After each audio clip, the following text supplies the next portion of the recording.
کہ میرے آقا مولا صلی اللہ علیہ وسلم نے فرمایا مسلمان جسد واحد دی طرح اگر کسی ایک جگہ جسم سے تکلیف ہوئے گی تو پورے جسم میں تکلیف ہوئے گی. میں نے دسو کتنے تکلیف ہو رہی؟ سارے اپنی اپنی عیاشیاں مبتلان اور ذرا گل کرو جی ہم کیا کر سکتے ہیں. میں نے کہا تم کچھ نہیں کر سکتے تو یہ ہمارے حوالے کر دو, ہم تو سب کچھ کر سکتے ہیں. بابا جی نے ایسے کھڑے ہو کے کہتے ہیں وہ چھپ کر کرتے سب کچھ کرتے ہیں, تدبیر اسے کہتے ہیں, ہم دھر لیے جاتے ہیں تقدیر اسے کہتے ہیں.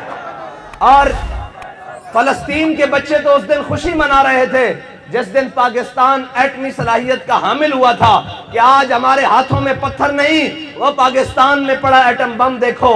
لیکن میں ان سے کہتا ہوں کہ آپ نے یہ تو خوشی منائی, آپ اس میں دعا بھی یہ کر دیں کہ یا اللہ اس کو چلانے کے لیے کوئی خالد بن ولید کا غلام بھی پاکستانیوں کو عطا کر دے, کوئی صلاح الدین ایوبی کا جانشین بھی عطا کر دے.